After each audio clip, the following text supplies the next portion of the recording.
আসসালামু আলাইকুম দর্শক, কল্পনা করুন আগামীকাল সকালে ঘুম থেকে উঠে যখন দেখবেন খবরে বলছে তত্ত্বাবধায়ক সরকার ব্যবস্থা ফিরিয়ে আনা হবে।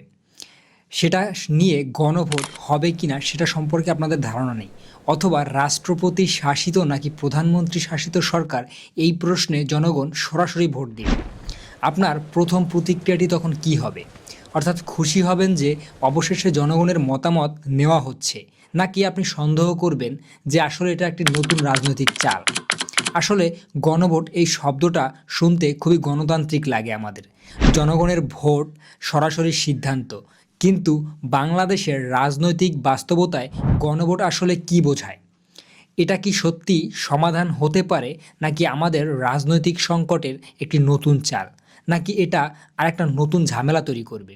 আজকের এই ভিডিওতে আমরা গণভোটকে জানব পুরোপুরি বাংলাদেশি চশমা দিয়ে। সেটি আসলে জিনিসটা কি? তো চলুন শুরু করি আজকের ভিডিও।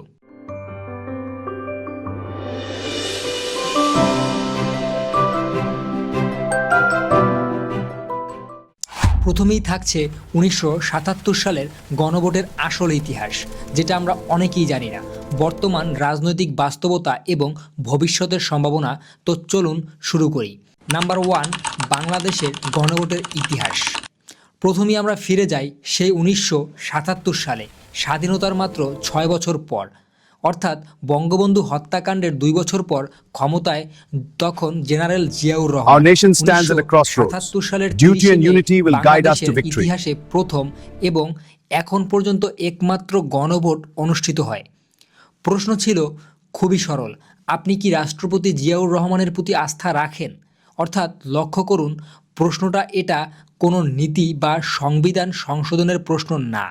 এটা একজন ব্যক্তির প্রতি আস্থার প্রশ্ন, যিনি ইতিমধ্যে সামরিক অভ্যুত্থানের মাধ্যমে ক্ষমতায় এসেছেন। অর্থাৎ ফলাফল অফিসিয়াল হিসাব অনুযায়ী 98.88% মানুষ হ্যাঁ ভোট দিয়েছিল, মাত্র 1.12% না ভোট দিয়েছিল। অর্থাৎ এই পরিসংখ্যান দেখলেই বোঝা যায় কিছু একটা গোলমাল আছে।